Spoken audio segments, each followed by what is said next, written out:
Hello, and welcome to the Smile Revolution Show. I'm Princess Wow.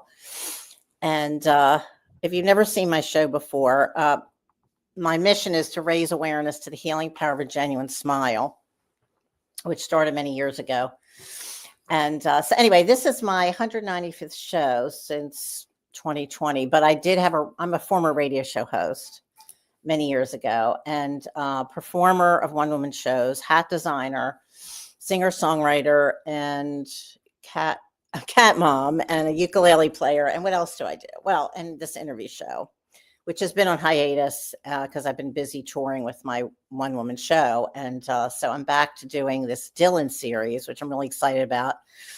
Some of the shows are from a year ago when I interviewed Tom Paxton, Terri Thal, who I'm interviewing. This is my third interview with her, but this is about my her impressions of the Dylan movie, A Complete Unknown, and also her book. And I have other interviews from like a year ago too. And then next week I'm interviewing David Amram, who's a legendary musician and composer who knew Bob. And so I'm interviewing people who knew Bob, and then people who have written or experts on Bob Dylan. So impressions of Dylan as well as people who knew him. And my ex-husband, Roland Musa, knew Bob and actually met Bob, was good friends with him, and met Bob from David Amram.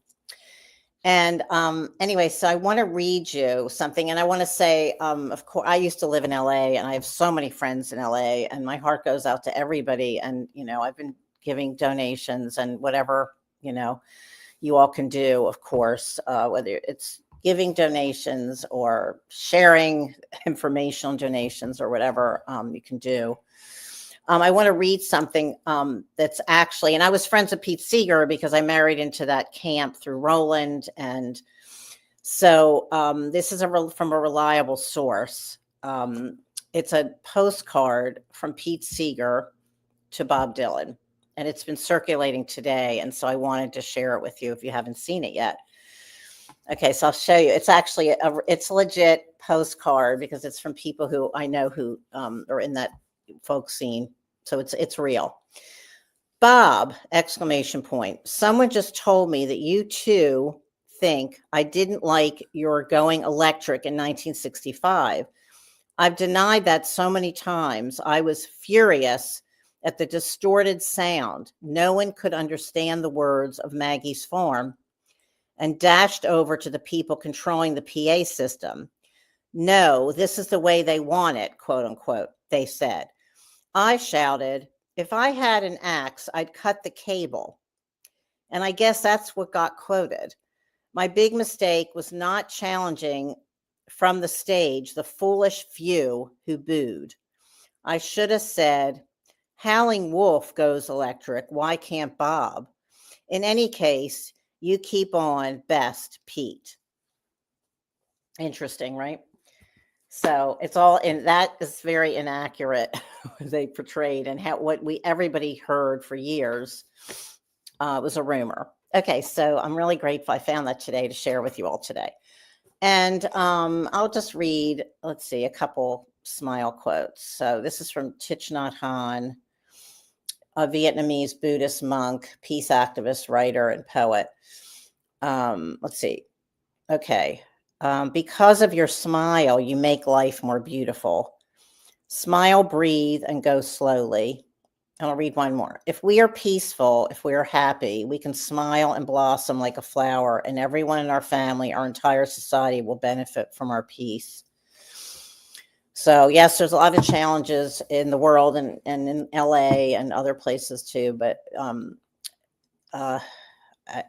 like speechless at this point. It is really, really hard to comfort people right now.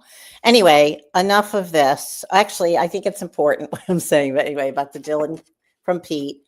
And if he can focus on the good, there's always good going on. There's, as Mr. Rogers said, look for the helpers. So there are a lot of helpers all over helping LA. And so anyway, let's see, somebody's commenting. I'm going to start the interview.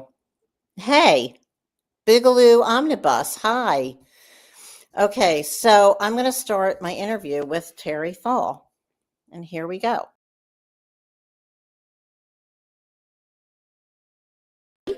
Hey, so nice to see you. It's good to see you. Happy New Year. Happy New Year to you. I haven't seen you in a while.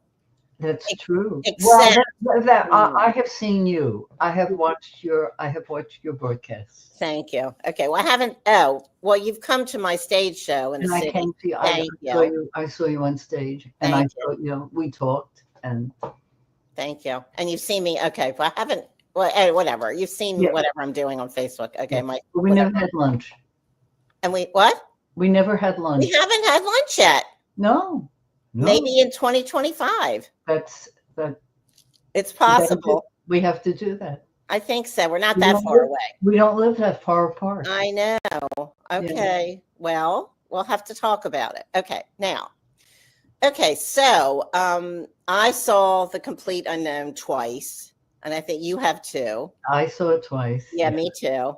And I loved it. I thought it was amazing. And yes, I did not know Bob, but I knew Pete. Mm-hmm.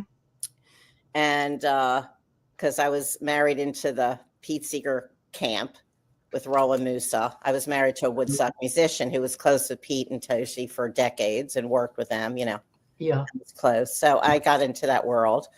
That's how I met you, because I met Richard Barone through Pete Seeger and Roland. That's that's how you knew Richard. That's how I know Richard. May not have known that. Yeah. That's how eventually you and I connected with Terre Roche and everything with Richard. Yeah. Yeah. Okay. Yeah. So anyway, okay. So well, I guess we'll start with you liked the film, right? Fundamentally, I liked the film. I think they did a really good job of showing somebody who changed tremendously. I think all of the acting was good. I think the music was good, and that's really difficult. Yeah. So I think the acting was good. I think the music was good. I think the overall, what you call the arc of the movie, was good. It set up a problem, it set up an issue, right, and it took it someplace. Mm-hmm.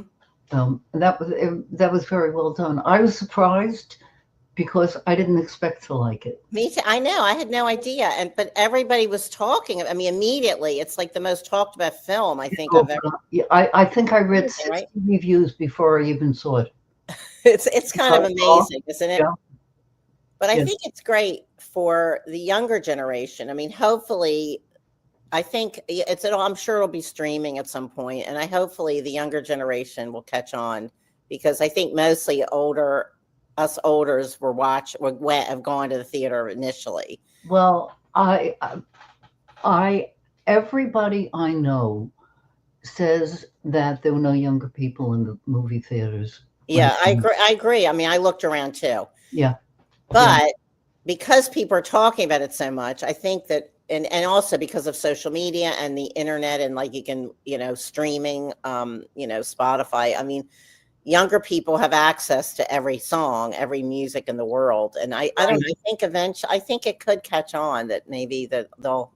I think that if they watch that, that's how they watch. However, and this is one of the things I'll talk about briefly. Yeah. When we talk about the movie.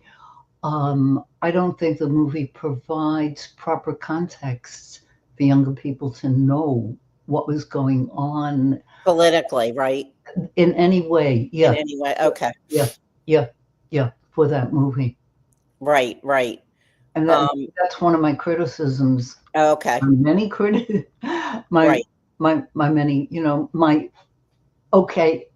movie was fundamentally very good. I mean, it was a whole bunch of butts. Of course. Well, because you knew Bob, of course, and you were married to Dave Van Ronk, who.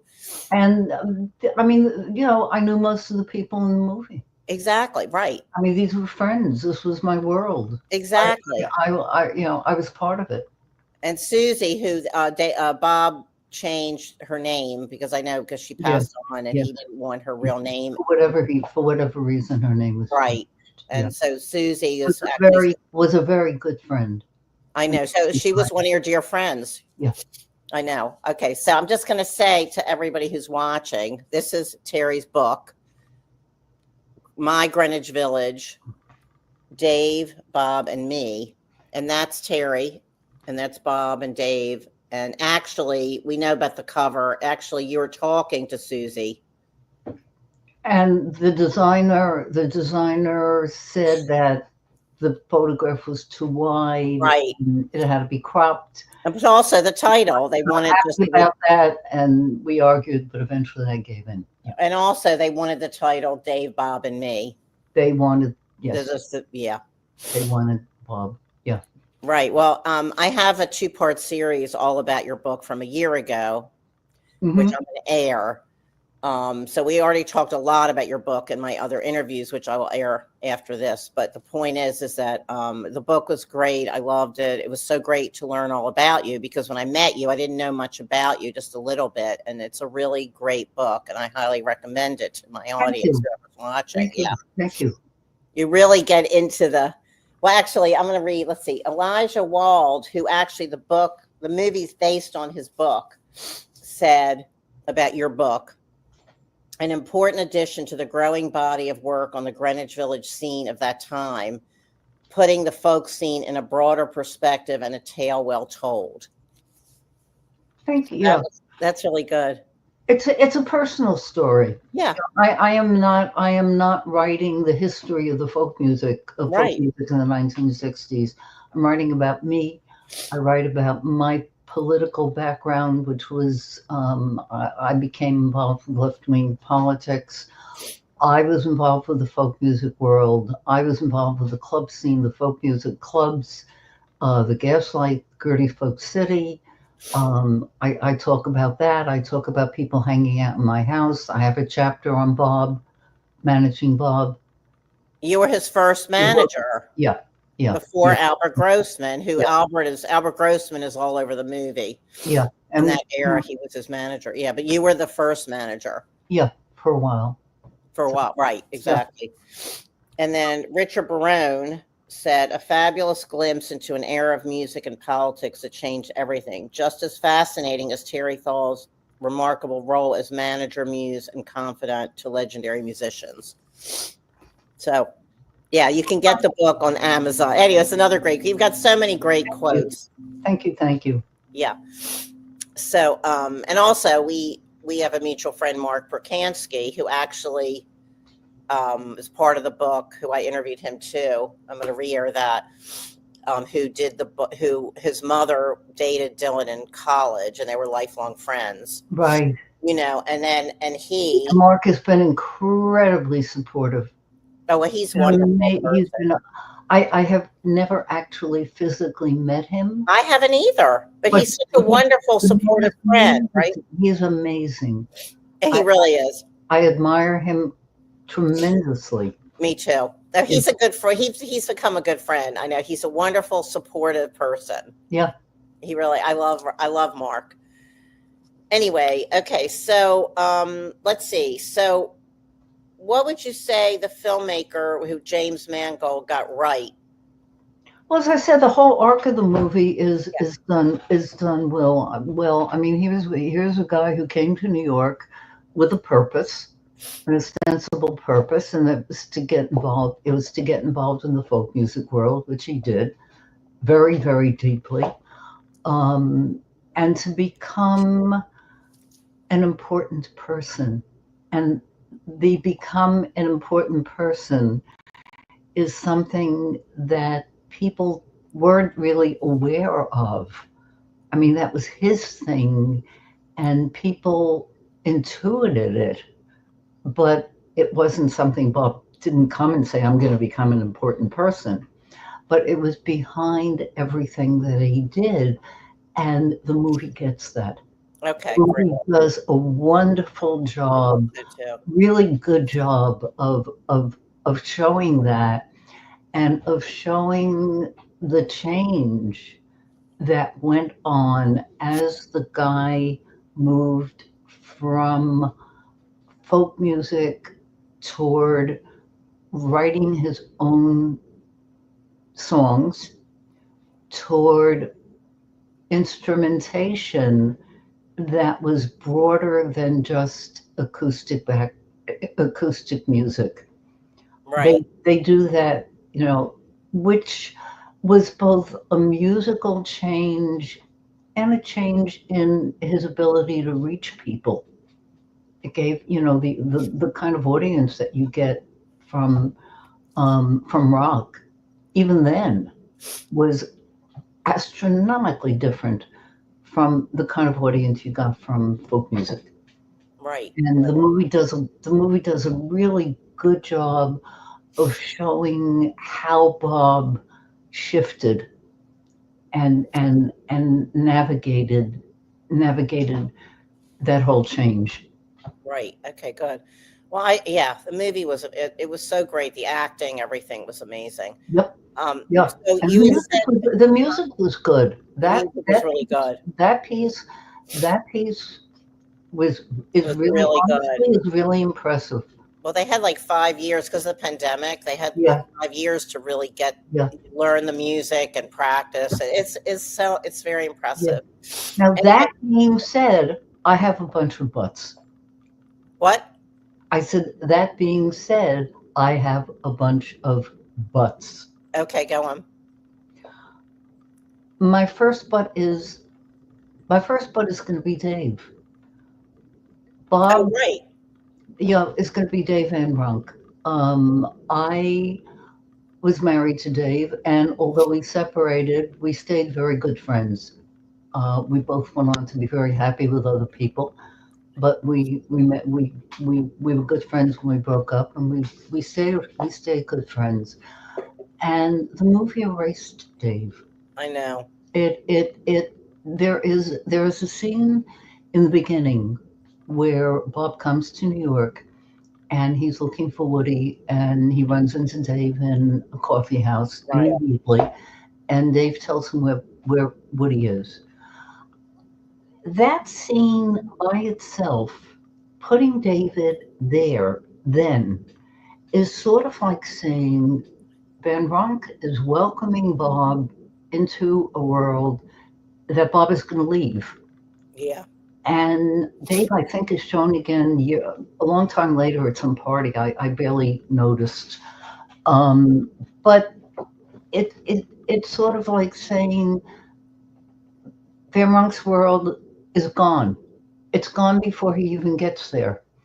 And Dave, if you don't want to show Dave, as you don't want to show a whole lot of other people, they were very selective in the people they showed. And virtually no one who Bob hung out with in those first years was shown. I mean, they were just not there.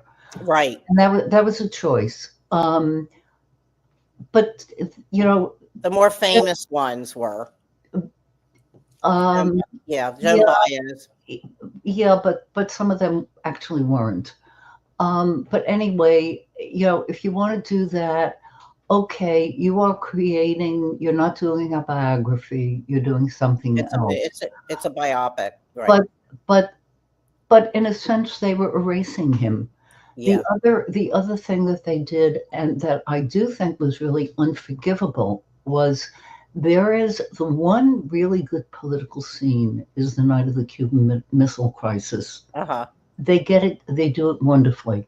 They show the upset, the fear, the consternation, and that's what it was like. People were scared, really, really scared. Hmm. Even those of us who were left wingers, and I knew, absolutely knew. My Marxist analysis told me that it was going to be okay, that they had already worked through it, and that it was somewhat fake. But even I was scared. And they show that well. But they have Bob working at the Gaslight that night to a small group of people.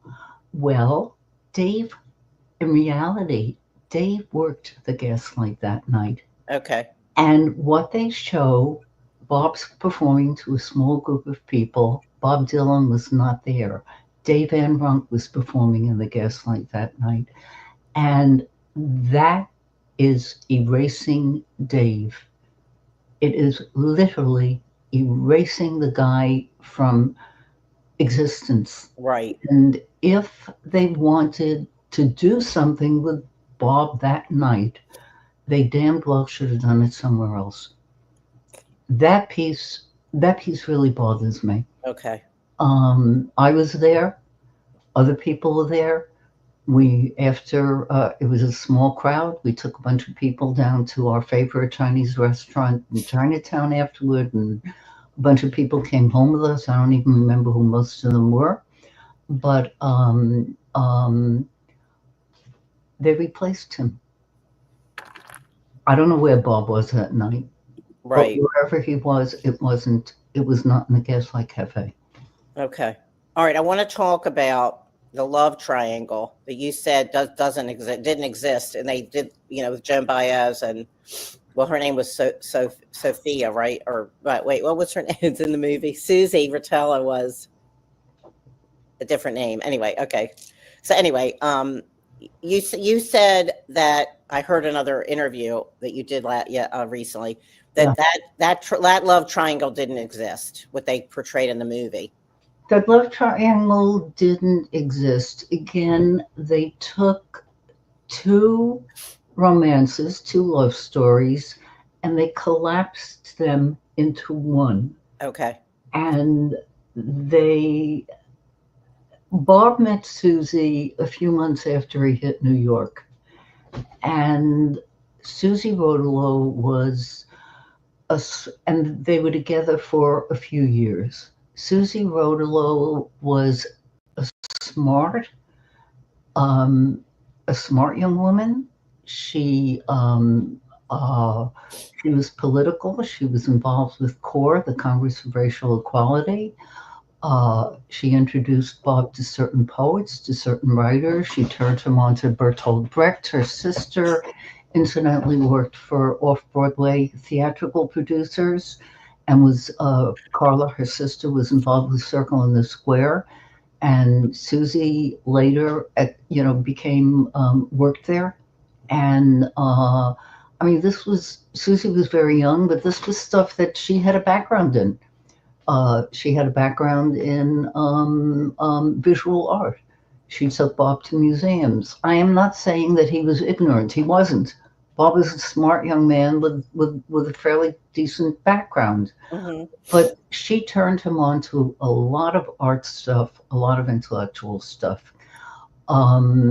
She was not a young woman who sat and cried all the time because Bob wasn't around. Okay. Or because Bob was off with somebody else. That wasn't there.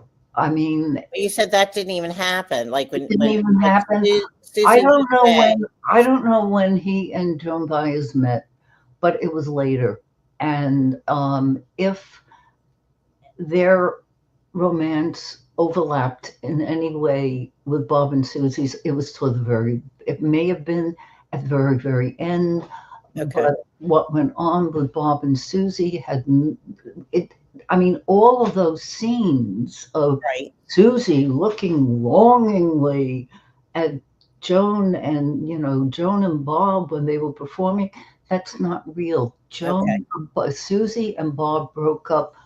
She never was at the 64 or 65 Newport Folk Festivals. They had separated long before that. All right. Well, it's a movie. I know. It's a movie. It's not a documentary, right?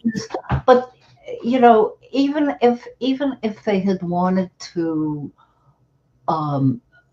incorporate those scenes, they turned this intelligent, interesting woman into a wimp. Okay. And I very, very much resent that. She was because that was one of your dear friends for her whole life. A dear friend, and she was a smart. There is a reason why everyone in the folk music world adored Susie Rodolo. Okay. It's because of her intelligence, her charm. Uh-huh. And the woman in that movie is not somebody who would have impressed anybody. Okay. It's just not who she was. Right. Okay. Okay, good. All right. And then, okay, so one scene that you said that you don't like was when the Pete Seeger's TV show Rainbow Quest. It was like the blues singer was supposed to be Muddy Waters, and he was drinking alcohol. It wasn't supposed to be Muddy Waters. It wasn't. It was supposed I to don't be know who it, I don't whatever, some blues singer. I don't know who it was supposed to be, but Okay.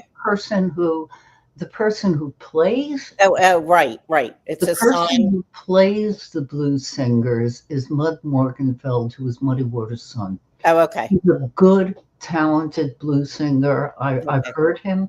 He has a band. He's part of a band. I've heard him. But there is a scene in which Pete has a PBS television show, and Bob is scheduled to be on it, and he can't show, or presumably he can't He said show. he couldn't show. And Yeah. Pete has a blues singer, and there is a black blues singer, and he's sitting at the microphone with a pint of booze in a paper bag, Right. and he's swigging, and he's incoherent, and he's boasting about God knows what.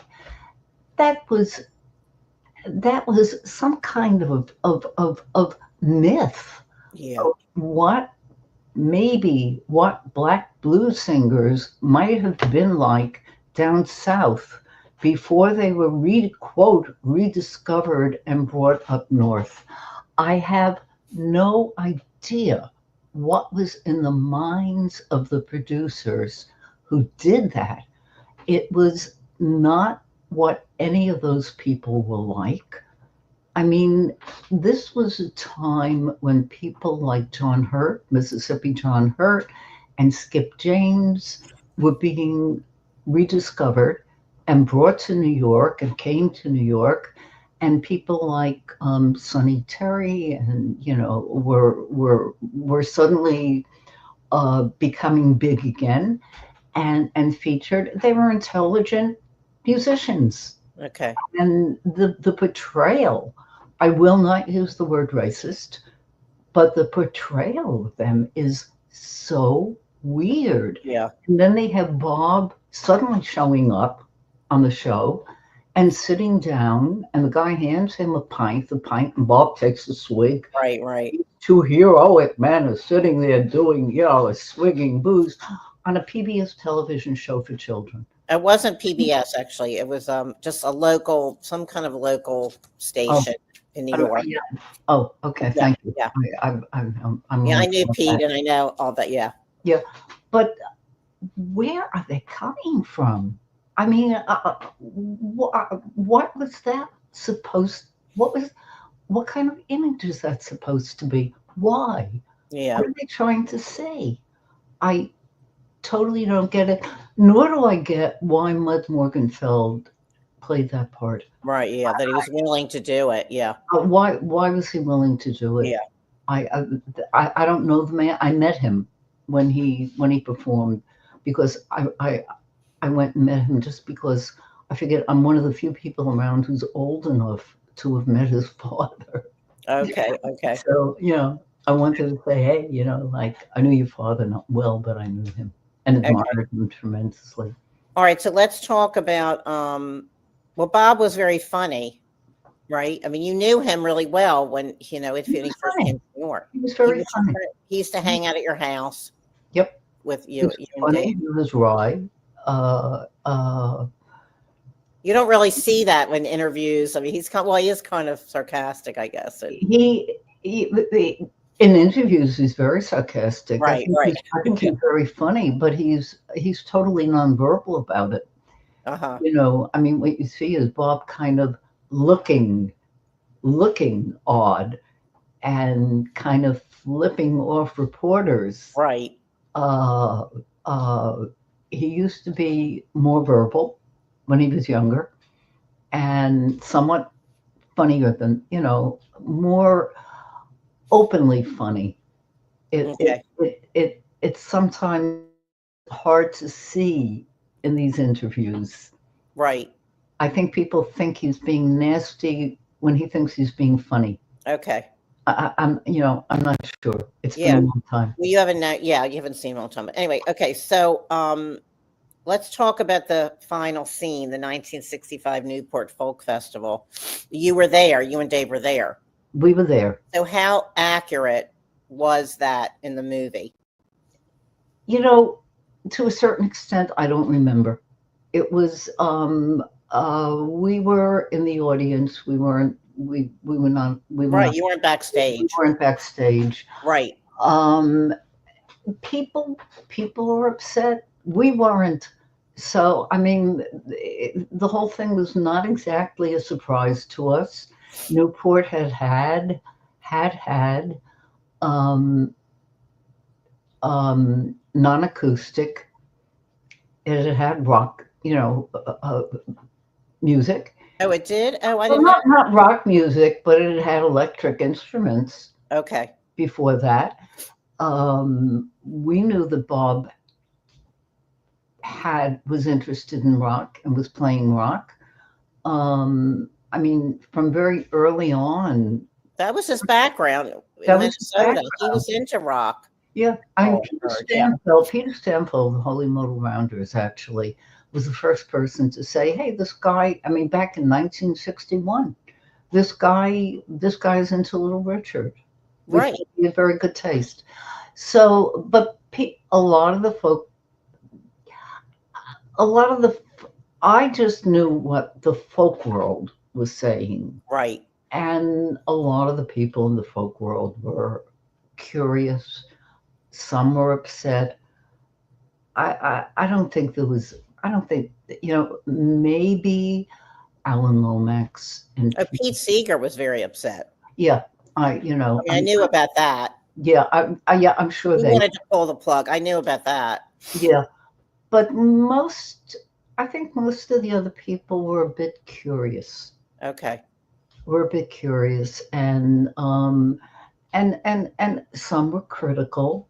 Right. Yeah. And there was Backstage.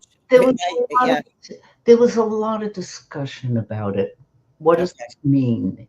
Right. Is this something that the guy should be doing, as though anybody had a right to say what anybody should be doing? But it was like, what should he be doing? What does it mean? I'm going on. I'm sorry. I'm ranting. That's okay. No, it's okay. I never really know how to answer this. Dave and I kind of shrugged. Okay. All right. So after that, after Newport, was he still living in the village? Were you still friends with him after this, or he just went off into his own orbit with the rock and roll? By then he was pretty much. I mean, he was already famous at that point, right? Like he was off to London with that. Yeah, and Don't Look Back film. He was doing a tour with Joan Baez, and right, and he had moved into another circle. He had pretty much moved into another world. Right. Yeah. Okay. Yeah. So no, we didn't sit down and talk about it. Right. Well, one thing that happened, you can talk. One thing is that so you managed him. I managed him only for about 6 months. Months. Okay. I don't know when he said to me, "Will you get me gigs?" And we worked out a very, very loose management. I mean, we never signed a contract. Never occurred to me to do anything like a written contract with anybody. I was new to being a manager. I was barely a manager myself. And when Albert offered to manage him, and he came to me and said, "Albert wants to manage me," and I said, "Oh, he can do so much more for you than I can. What are you going to do?" And Bob said to me, "I signed with him." He already had signed. Yeah. I thought that was bad form. Really, he did it. But I understood. It's business. It was like he knew that he would go much further. Yeah, he just should have talked to me first. Right. Yeah. Exactly. Right. Would have been a polite thing to do. But so that it was maybe 6 months. Right. Right.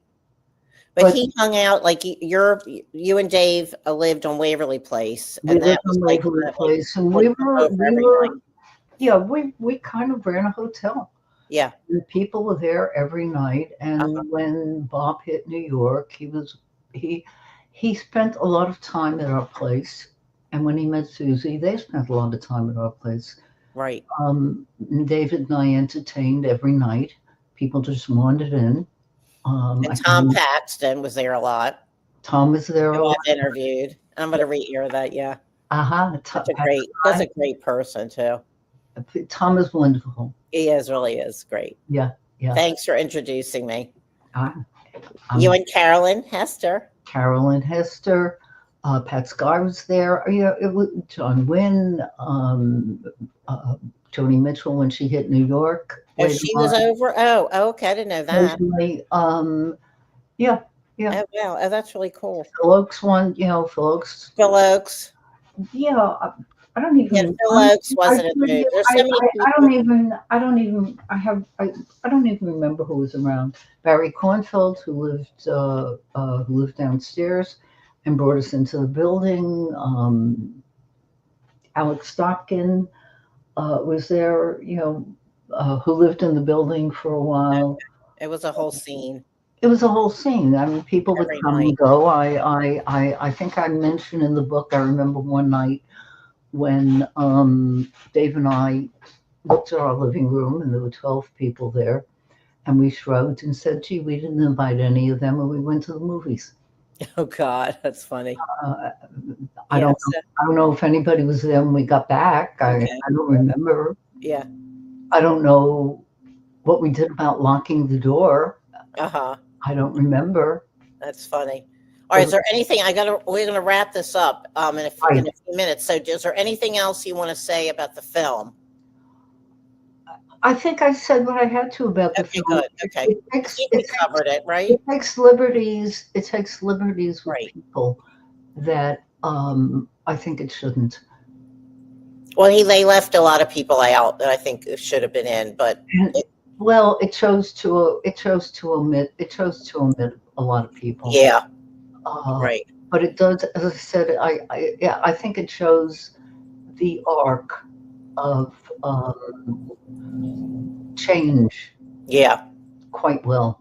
It really does. And I'm glad that Pete was because I was friends with Pete. I'm glad that he's now getting more attention, that he was such an integral part of the movie. And Edward Norton did a great job. I thought he was really good. I mean, nobody can replace Norton did a great job. I think they exaggerated Pete's purity.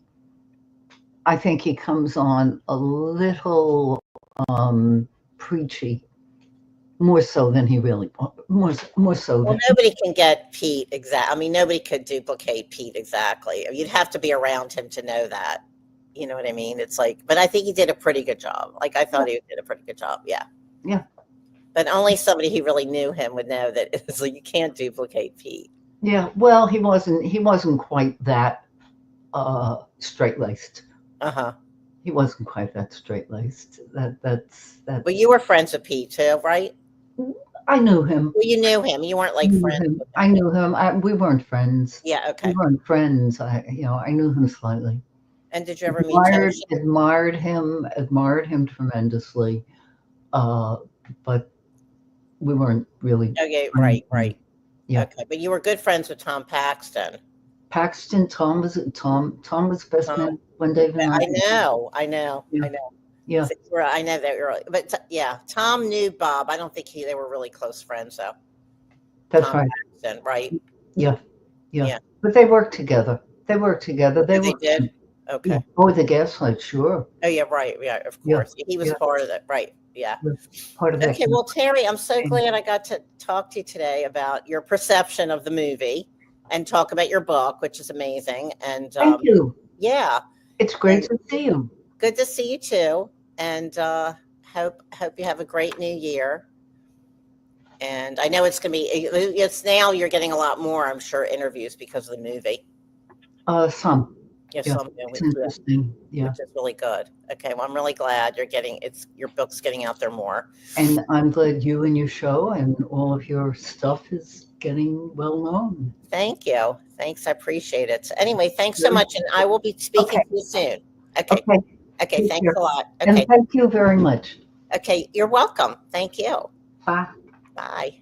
It's called the Smile Revolution that comes, goes round and back to you. So smile, smile, smile, a simple smile will do. Smile, smile, smile, it comes back to you.